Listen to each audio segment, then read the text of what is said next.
All right, I think we are good.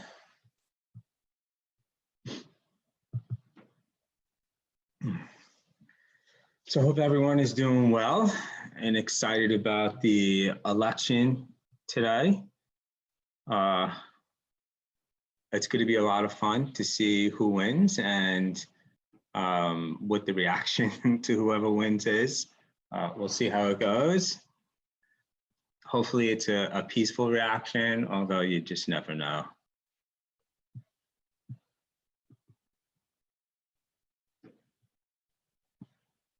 Okay, so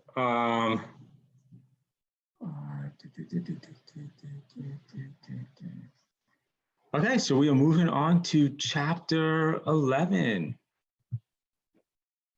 And just as a review from last week, so last week we covered creativity, innovation, and creativity we defined as ideas that are novel and useful. And when you can get those ideas to work in an organization, that's what innovation is about. And I introduced this concept of bricolage, which is a way, it's a rational approach to being creative. And I used creating a song as an example of bricolage, and the way that works is pretty simple. If you want to write yourself a hit, and if you want to write yourself a great song, what you do is you borrow elements from other great songs, you combine them, you add a little variation, and since you're drawing from songs that are of high quality, the elements that you are making use of are of high quality. So the resulting song that comes out from the combination of those elements should be of high quality as well. And that's generally the process of being creative. It's very important to be creative. This is one of the most useful skills you can have, and there is a rational approach to being creative. And this is something that employers value. As you progress in your career, really you're going to be expected to be creative. Creativity is required in solving problems. And some of the other things that we talked about in that chapter is that companies operate within an environment that's constantly changing. And so in order to adapt to that change, in order to generate the change necessary in your own organization, that requires creativity, right? Creativity creates innovation, and innovation is one of these elements that leads to the development of organizations. And we define the development of organizations as making people and organizations more effective. And so that sort of covers what we did last week. And that also ends the organizing part of the management process, right? So we are in the home turn here. We have now completed the planning part, the organizing part, and this week, so we're going to start the leading part, right? So you've created a plan for your organization, you want to achieve certain objectives, you recruit the right people in order to work for your organization, you create a certain kind of organizational structure that enables you to achieve those objectives. And so now what you got to do is you got to get those people to work, right? And so that is this section that we are going to begin this week, the leading section, which is about motivating, directing, and influencing people to work hard so that you can accomplish, whatever goals that you set out in your company's plans. So that's what we're going to do today. This is an overview for the topic that we're going to cover today. This is the chapter for this week, and basically it's about how individuals differ, what those differences mean for how they perform as an employee, as a worker, and what a manager can do based on those differences given their level of performance. So, do we have any questions though about last week's content? I mean, we covered it pretty extensively, so hopefully all of that is clear. Actually, before we get into this week's content, one of the things that I wanted to mention was, so in the syllabus, it's mentioned that there is an opportunity to get a grade boost, one level grade boost in your grade. So for those of you who are interested in that, the requirements are participating in a research study. And so I'm bringing it up because if this is something that you want to do, you want to maybe consider starting that process now, because the opportunities available for getting on board different research studies, you know, they get less and less as the semester moves on. From what I've heard, there's still lots of opportunities to participate in studies available still. So they're out there. But if that's something that you're considering, you want to think about maybe starting that process soon. The instructions for starting that process you can find in the syllabus. There's a whole appendix on what you need to do. There was also an email that was sent out to you by the department. It wasn't sent out by me. It was sent out by the department, which explains it again in detail.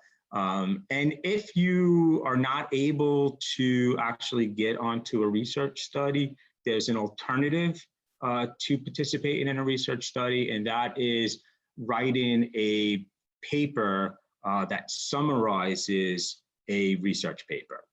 And again, the instructions for what you need to do for that are actually in the syllabus, so you can find that in the syllabus. And if you do that,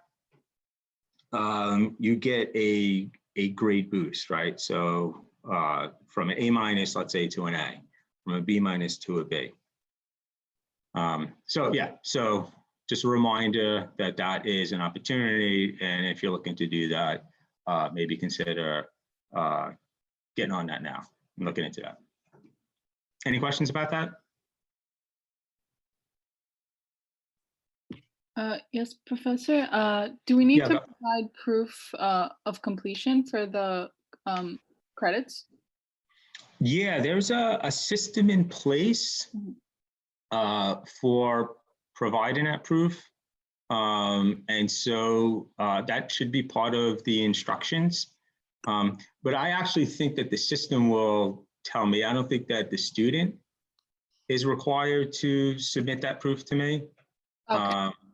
Yeah, I think there's a system in place where I get a list of all the students that participated. Okay, perfect. Thank you. Yeah, you're welcome. Any other questions? Okay, good. So, right, so moving on. So getting into the individual differences, that is the topic for this week. So I'm sure you're all familiar with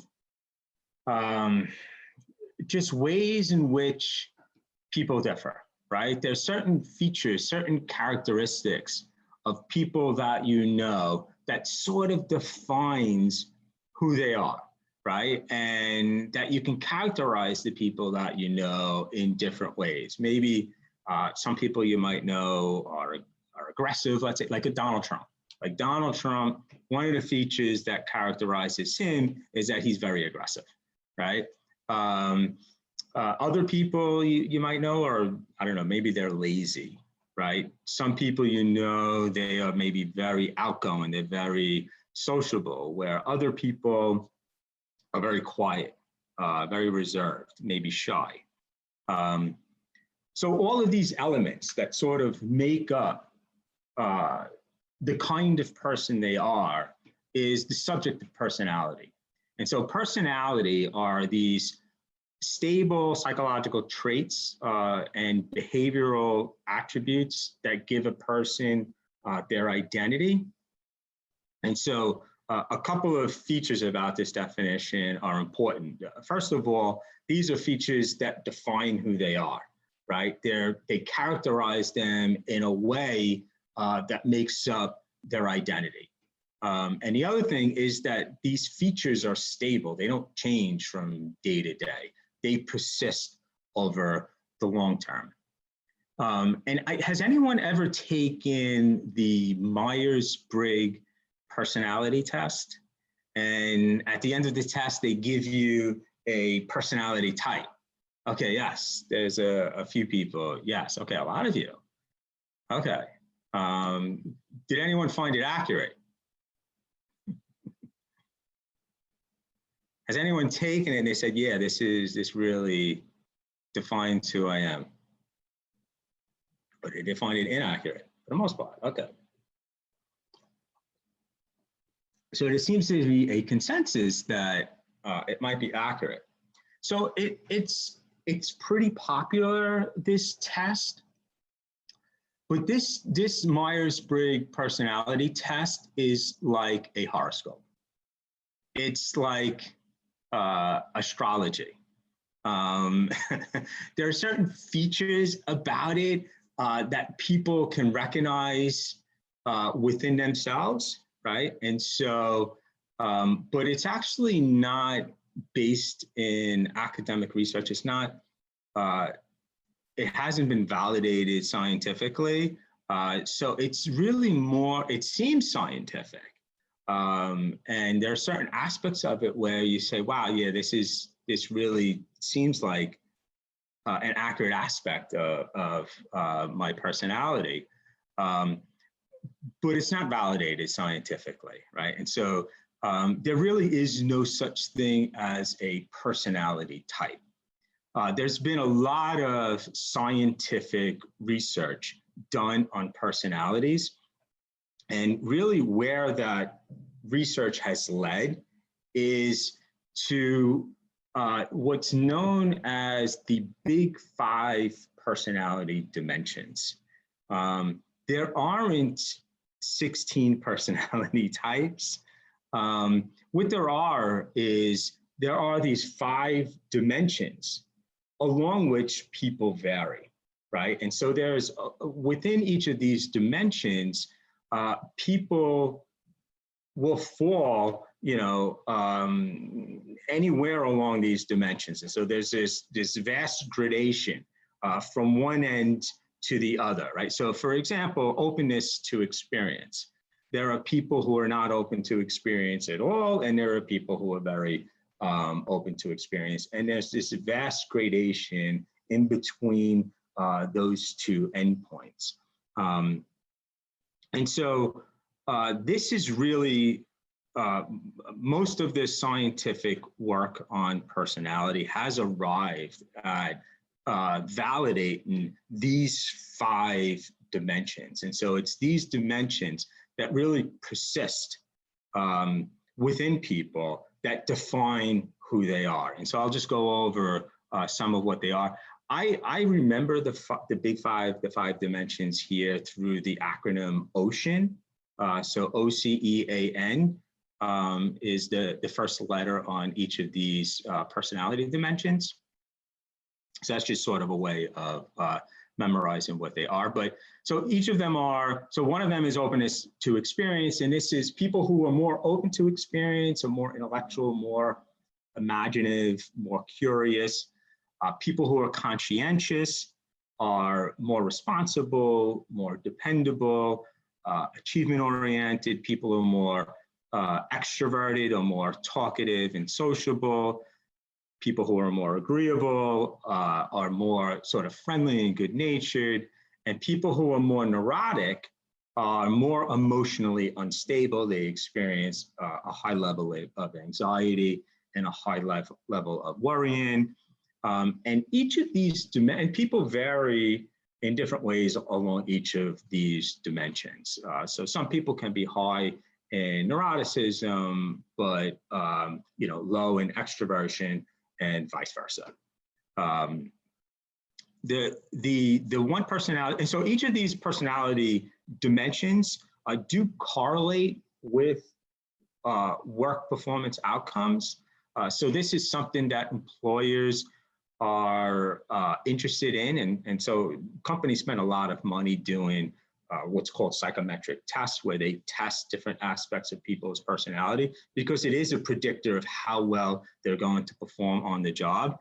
The one, though, that predicts most strongly how well someone will do on a job is conscientiousness. And so the higher degree of conscientiousness that a worker has, the more likely they are going to perform well at a job, really any job. So that's a feature that employers certainly look for. Another way in which you can describe personality features of a person is this idea of their core self-evaluation. And a core self-evaluation, again, is something that is persistent. It's a chronic belief that you have about yourself. And it's the belief that you have about your ability to control your own behavior or alter your own behavior, as well as external events. So it's really about what you think about your ability to sort of act in the world and act competently in the world. And there are these, core self-evaluation is derived from these 4 elements that are listed here, these 4 sort of traits. And these traits all vary together. And so someone who has a very high core self-evaluation of themselves will score highly on all 4 of these personality traits. And so I'll go through each of them. And these are important because, again, these are elements, these are traits of a person's personality that are going to predict how they perform on a job. So these are other features of people's personalities that employers are going to be concerned with. And so we'll go through sort of each of them here. So self-efficacy is the belief in your ability to do well at a task. So it's sort of your self-confidence. And so people with low self-efficacy, one of the things that a manager can do is they can assign tasks in a way that improves their self-efficacy over time. And so what you basically want to do is you want to assign tasks that have a level of difficulty that matches their perceived self-efficacy, right? And so you want to match what they think their abilities are. And then as they improve in their skills, you want to increase the difficulty level of the tasks that they're performing, and that will improve their skills, and along the way, it will improve their self-efficacy. So that's sort of a way of managing a person's self-efficacy. Their self-esteem is the extent to which a person likes or dislikes themselves. And obviously, employers look for workers with high self-esteem. They perform better generally because they're able to sort of better handle failure. They're more willing to take on risks. But this is also something that you can manage for. And the way that you manage for self-esteem is that if you have workers who have a low self-esteem, then what you want to do is you want to emphasize the positive attributes that an employee will have, so that they focus more on their strengths than their weaknesses. And then you want to provide positive feedback when it's possible.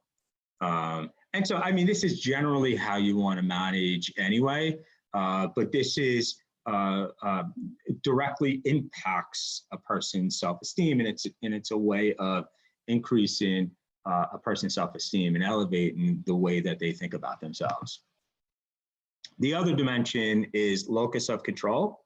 And so locus of control is the extent to which you believe you have control over your own fate, right? And so someone with an internal locus of control believes that they are in control of their own destiny, right? They believe that the outcomes in their life are determined by the actions that they take. It's something that they have control of. Whereas someone with an external locus of control believes that the forces that control outcomes in a person's life are external to them. It's something that they don't have access to, right? And so they believe that they have limited control over the outcomes in their lives. And so the way to manage for something like this is that if someone has a internal locus of control, that they believe that they're in control of their own life, this is a person who can be given a lot of autonomy in their job and will thrive under those conditions. Whereas someone who has an external locus of control will probably require more structure, right? They believe that the external world is what's determining the outcomes in their lives. So they're going to look for those sort of external causes and external elements that's going to determine their outcomes.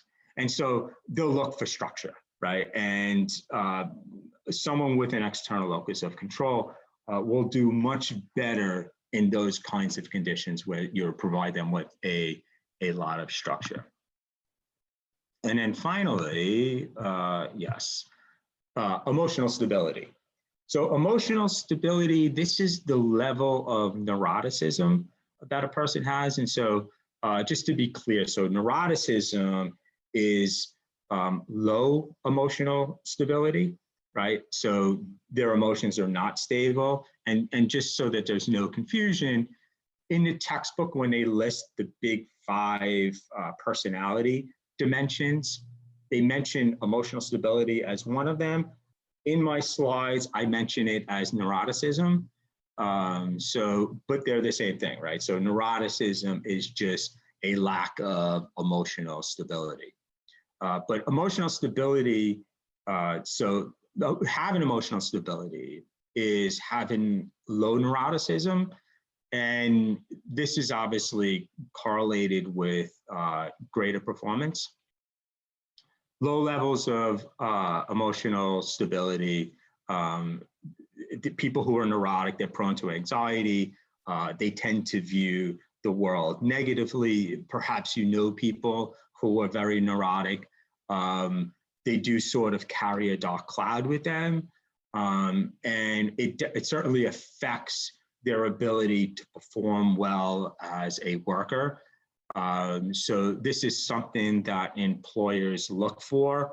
And someone who is highly neurotic, that is an indication, a strong indication that their job performance may suffer from that. So that makes up, so all of those elements combine in a way that determines someone's core self-evaluation. There we go, their core self-evaluation, which is their belief about their ability to sort of make their way throughout the world, right?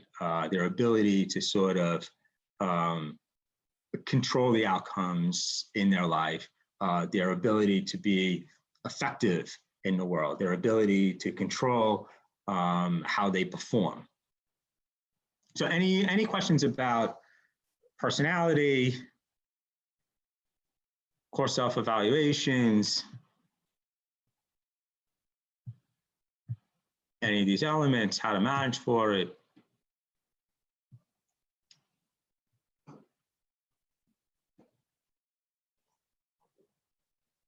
Okay. And then lastly, is this idea called emotional intelligence. Now, emotional intelligence. So someone with emotional intelligence is someone who is able to understand their own emotions, recognize their own emotions, recognizing how their own emotions impact others, recognizing emotions in other people, being able to relate to other people, and being able to regulate their emotions, right? And so all of those skills, all of those elements combine to form someone's emotional intelligence. And this was a very popular topic among practitioners. It's still something that's very popular. People tout it as this sort of breakthrough skill that people need to have, and that, you know, it creates sort of these revolutionary changes in people's ability to sort of act in the world, to have high quality relationships, to perform at work. So a lot of companies sort of bought into this and, you know, provide lots of emotional intelligence training. You know, people make careers off of teaching people how to improve their emotional intelligence. So it was sort of this very sort of hot topic for a very long time. But so this skill, I think, is beneficial. It certainly is beneficial. I don't think it sort of matches the hype surrounding emotional intelligence. Having a high level of emotional intelligence is certainly a benefit, but it probably, the evidence, there isn't enough evidence to substantiate the claim that it's going to have all of these sort of revolutionary effects that a lot of advocates of emotional intelligence claim, right? There's sort of this whole cottage industry built around advocacy of emotional intelligence. And so it's very popular, without question. It's very popular. It's popular like Myers-Briggs is popular. It's not pseudoscience like the Myers-Briggs personality test, but it may not live up to sort of the lofty claims that advocates of emotional intelligence make. But it's certainly something you should know. It's certainly something good to have. It's without question something. Has anyone ever encountered this idea of emotional intelligence? Maybe someone tried to sell you on the idea that you need to improve your emotional intelligence, or that this is a way to self-development. This is the path to an enlightened way of living. Anyone?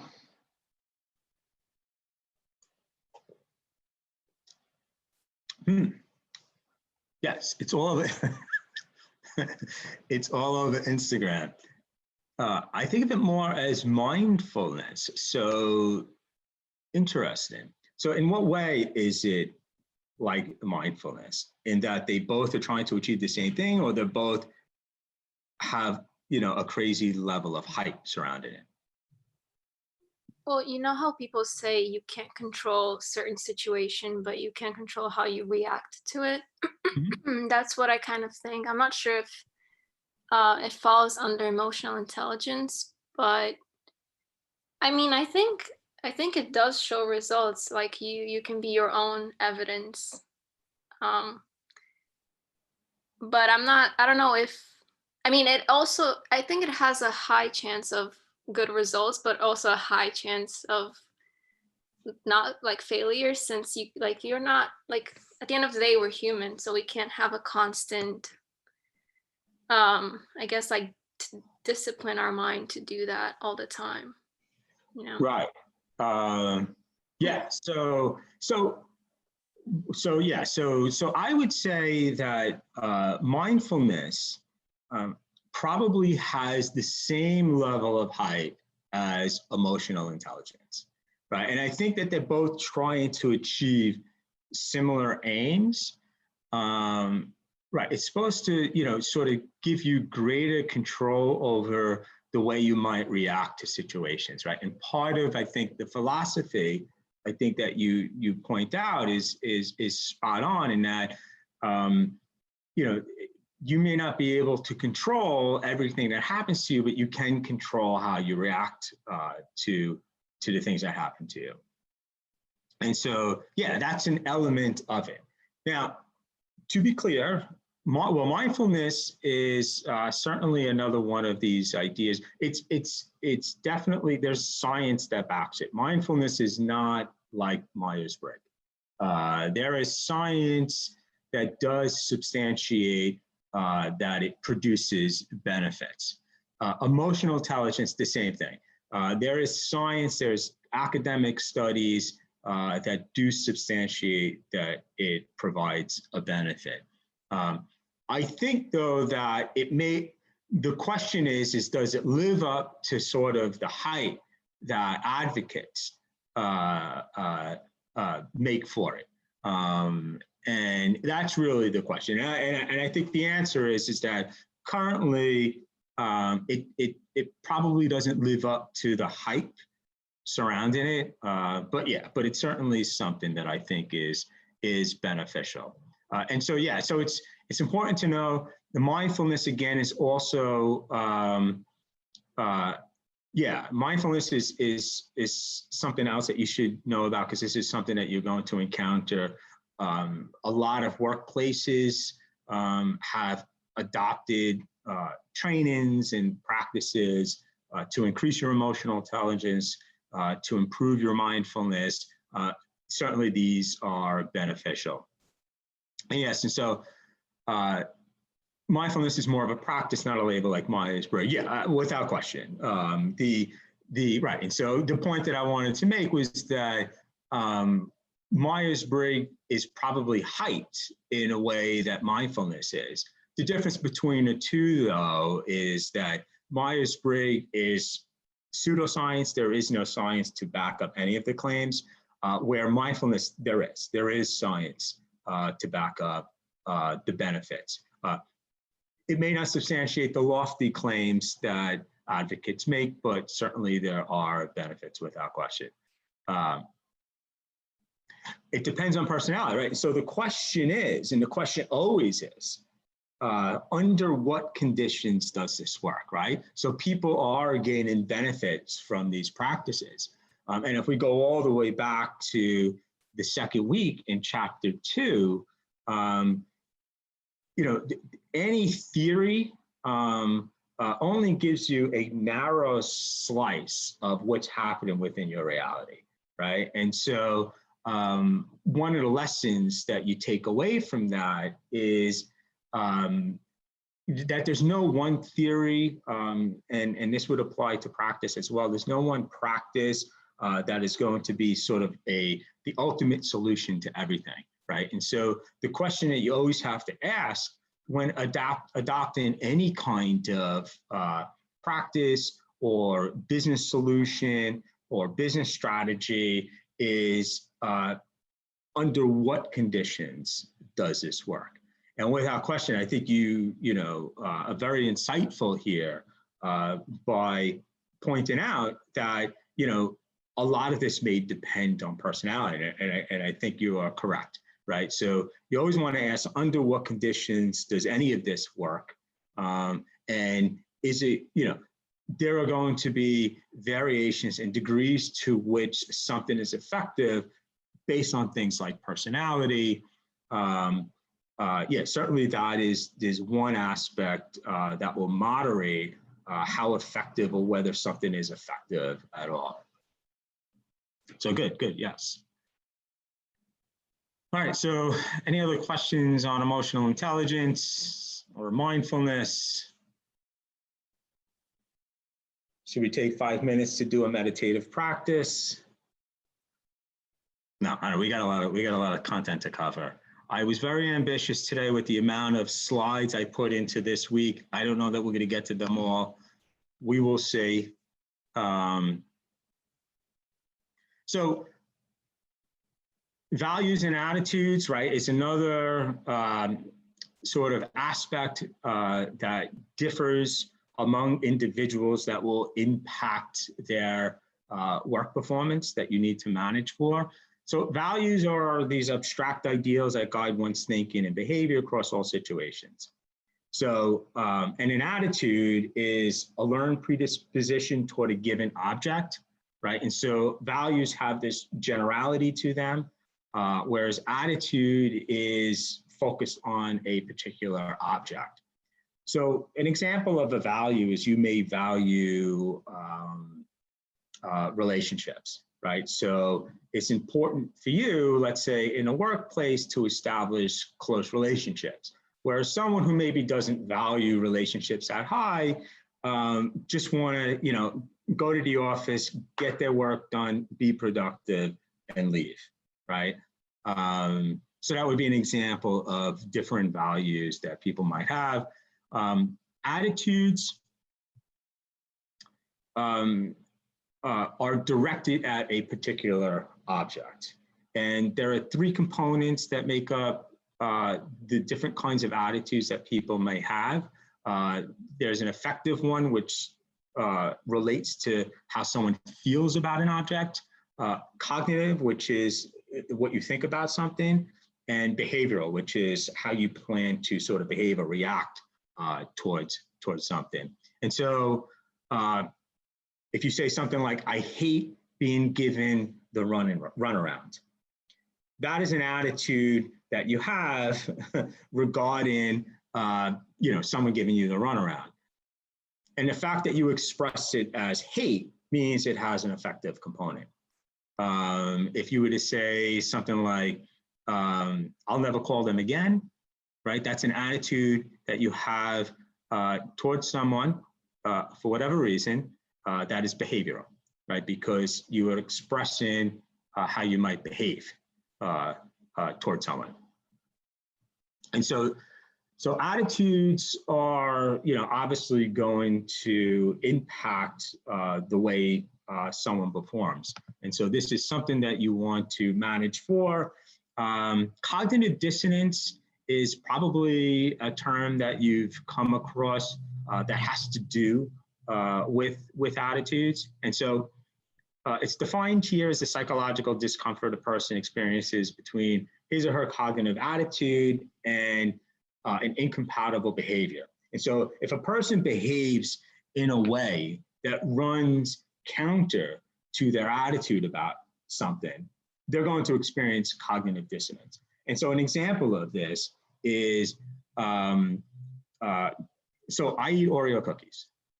I have a love for Oreo cookies, but cognitively, I understand that eating Oreo cookies are sabotaging my goal of shedding all the weight that I gained, you know, being confined to home during the pandemic, right? So when I eat cookies, I am experiencing cognitive dissonance because on the one hand, I know that I shouldn't be doing this, right? It's ruining my chances of shedding those pounds that I need to get rid of, but yet I'm doing it anyway. And so that's an example of cognitive dissonance, and your reaction to the discomfort that you feel when you're experiencing cognitive dissonance will depend on certain dimensions, right? So how important is it to you? So for me, so the reason why I might continue to eat Oreo cookies is because they just taste so good, and I just can't resist, you know, having that treat after like lunch or dinner, or just as a snack. And the weight loss is such a distant effect, right? That the importance I give to the satisfaction I get from eating is greater than the importance I assign to the weight loss, which I might not experience for, let's say, a couple of weeks. So that's just another element that that you might encounter and is something mentioned and talked about in your textbook, and it's probably a concept that you've heard about and have encountered before. And so that's what cognitive dissonance is. And then finally, we're going to talk about perceptions.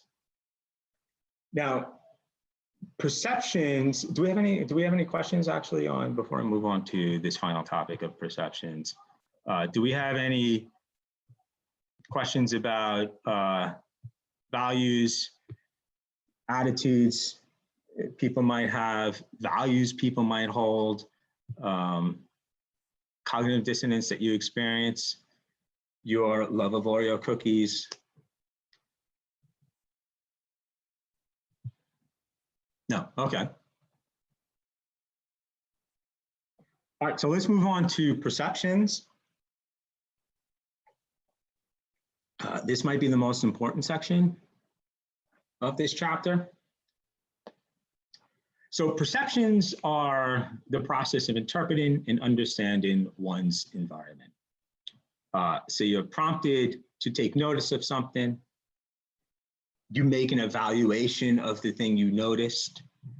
You store that in memory, and in the future, you'll recall that memory, and you'll use that to guide your behavior. You'll use that to guide judgments and decisions that you might make.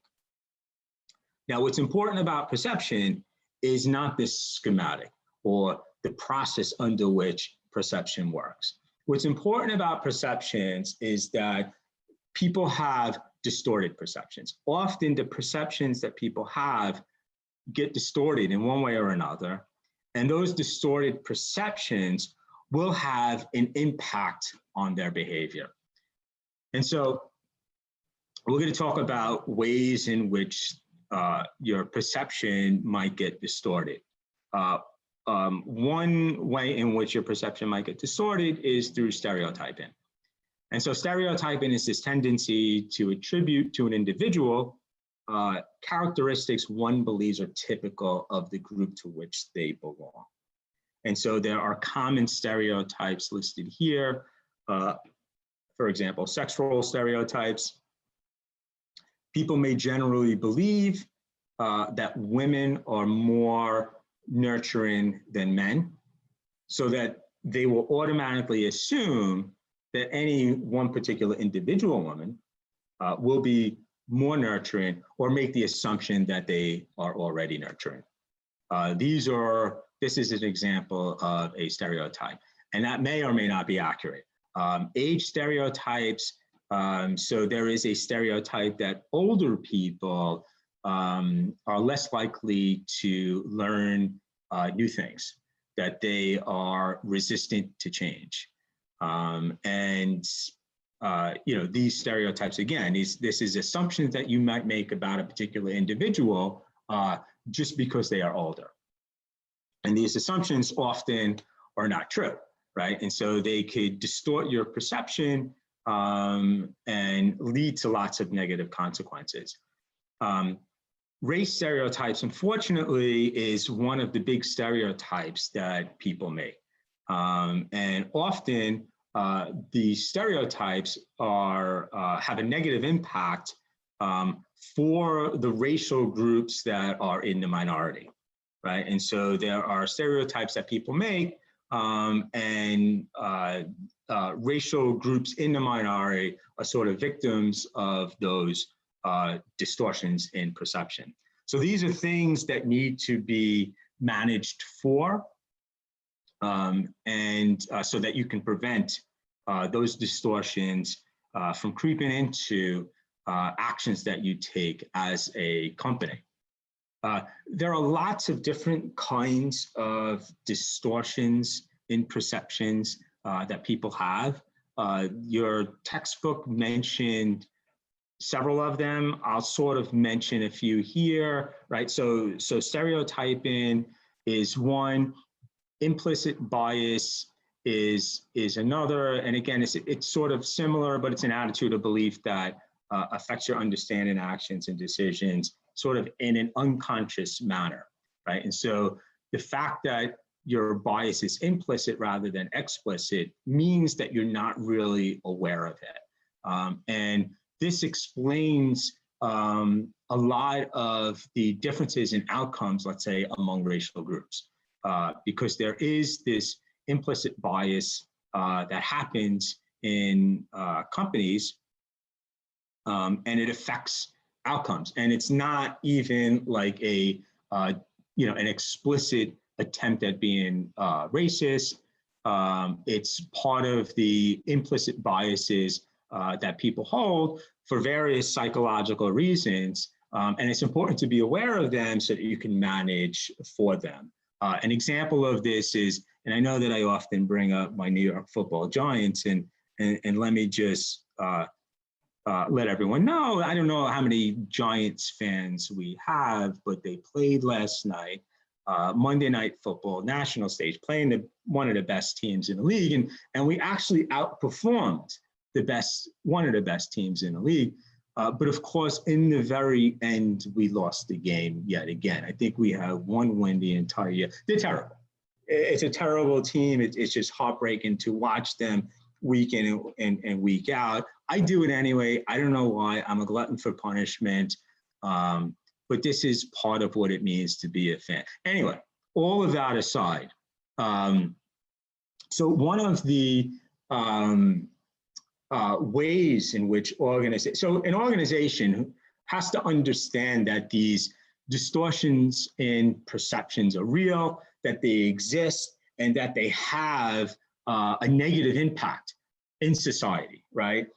It's creating inequalities that exist that are deeply unjust. So one of these biases is an explanation for why there is an explanation for why that there is an inequality in executive positions among companies, right? And so minority groups, racial groups, are not fairly represented in the executive positions. And the explanation for that, in part, is because there is an implicit bias that affects your judgment in making higher-end decisions. And so one of the things that the NFL did was they implemented what's called the Rooney Rule, which is it requires football teams, when they are looking to hire a head coach, to interview an African-American coach for their position, for their open position. And this is a way to sort of create an institution, a rule that sort of fights against that implicit bias that exists. And the result's been very successful. They're more represented now within, sort of this elite coaching class ever since this rule has been implemented. So there's ways in which we can combat it.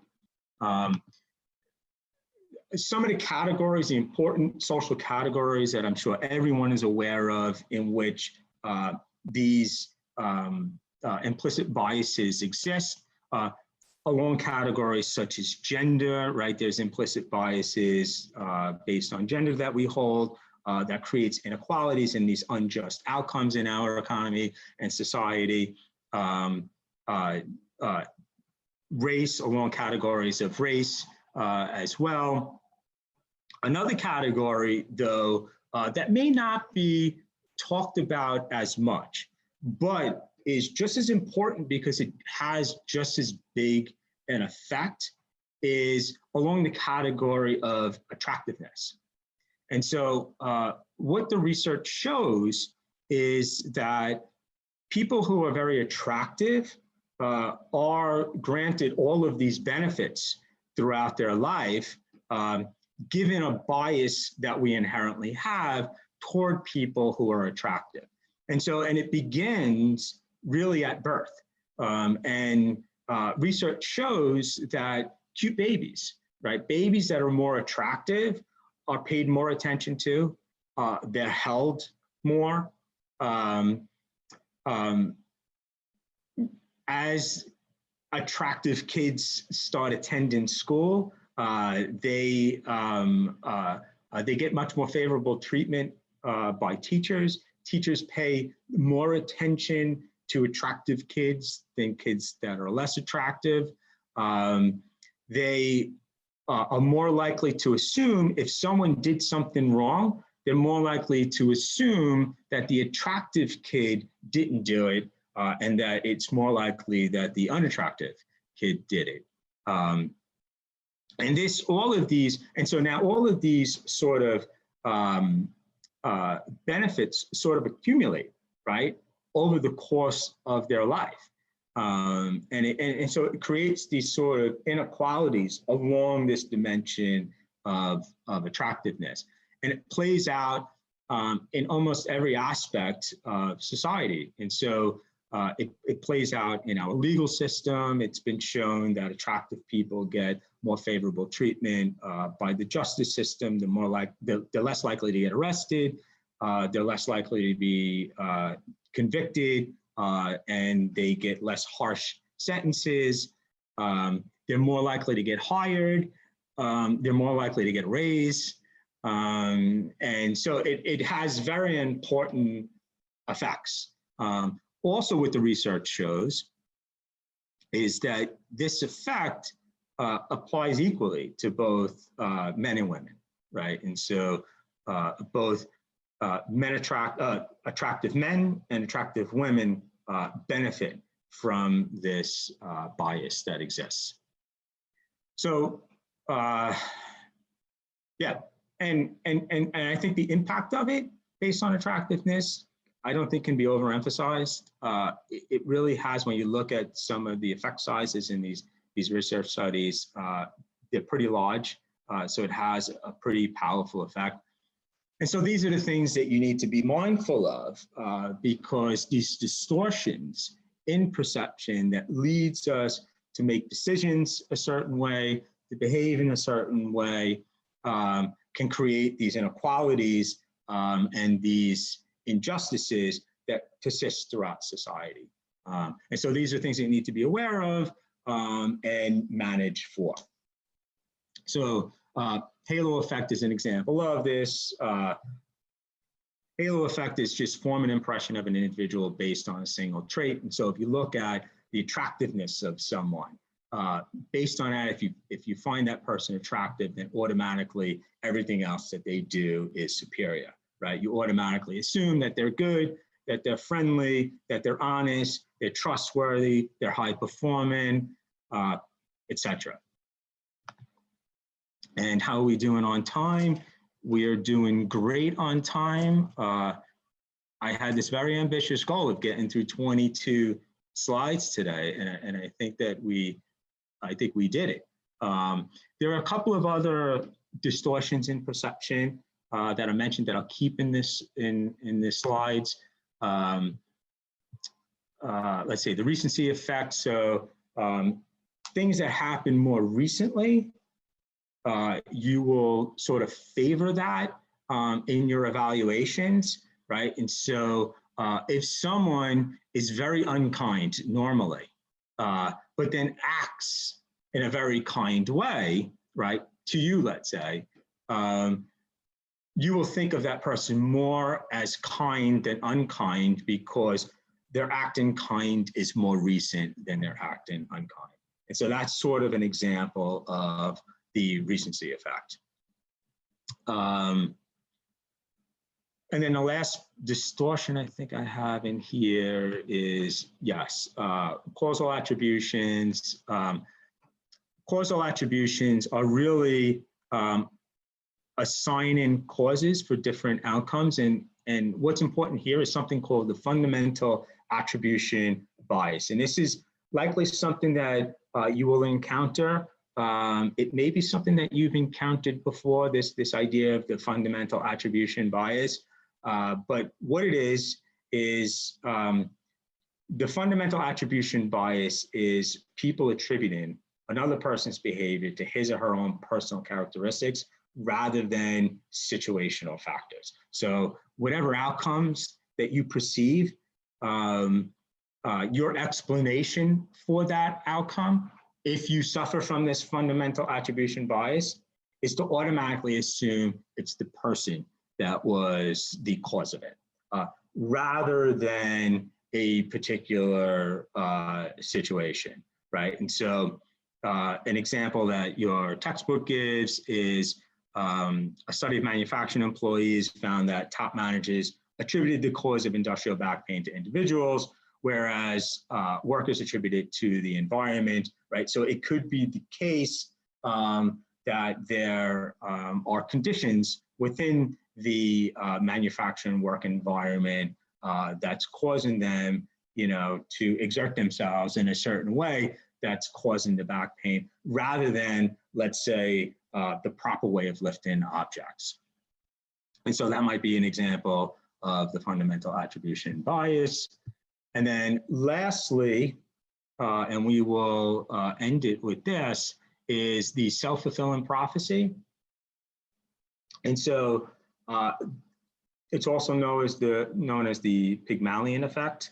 And what this is about, basically, and the importance of it is, it's a phenomenon by which people's expectations of themselves or others lead them to behave in ways that make those expectations come true. And so if you believe that you are going to be a failure, that is going to make it more likely that you will fail at whatever given task. In the same way, as a manager, if the manager believes that an employee is going to be a failure or fail at some task, it's more likely that they will fail at that task. And then the opposite is true, right? If you're more likely to believe that you will succeed, that will help increase your chances of succeeding at the task. And the same thing with management. If management believes an employee is more likely to succeed at some task, then they'll have a greater chance of actually succeeding at that task. And the reason why is because it might give you, there are lots of reasons, but it might give you the psychological confidence to perform the task.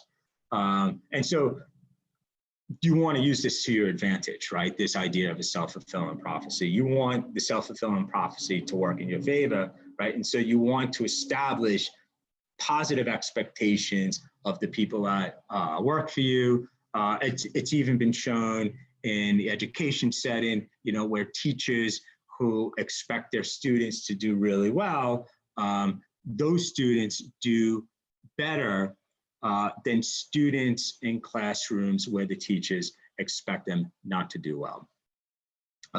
So you want to make sure you have those positive expectations because that will improve performance. So is there any questions on any of these last topics? That is the final slide. Distortions, attractiveness. Of course, my YouTube channel that's soon to come out on makeup tutorials certainly will help with your attractiveness. I've noticed that, and by the way, for those of you who have missed it, I recently obtained a ring light. I upgraded my lighting, but we've also had a time change, and it is now very dark out, which is killing my whole lighting setup here. So I need to make some kind of adjustment now that we had an end to daylight savings, and it is now dark when I teach this course. So I don't know, maybe an overhead light. I don't know, we'll see. But there may be an upgrade even next week, we'll see. Anyways, so any questions? Any questions about any of this?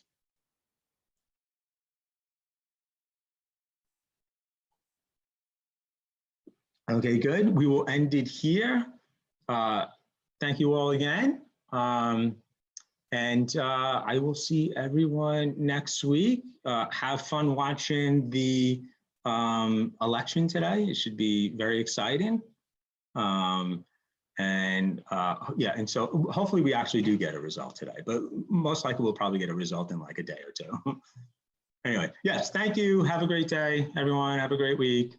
I will see you all next week. Thank you. Did someone have a question?